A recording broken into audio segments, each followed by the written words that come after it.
የኢየሱስ ደም ስላለፈውም ስለአሁኑም ስለወደፊቱም ኃጢአት ነው የፈሰሰው። ፓስት ያለፈ አይደለም፣ ስለአሁንም ስለወደፊትም በየትኛውም ዘመን በክርስቶስ ኢየሱስ ያመነ ሰው ቢደክም ቢበድል የኢየሱስ ደም አለ።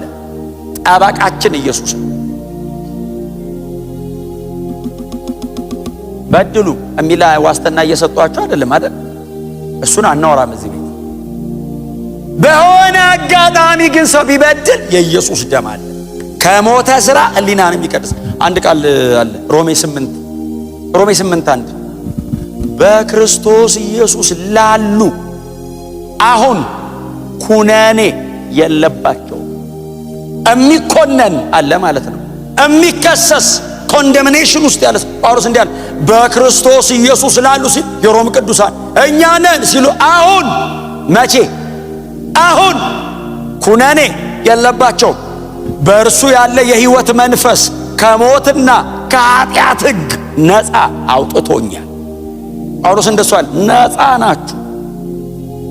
ይህንን ማድረግ የቻለው ማን ነው? ክርስቶስ በመስቀል ላይ የሰራው ሥራ። ክብር ለኢየሱስ ይሁን። እስቲ የኢየሱስ ደም በሉ እስቲ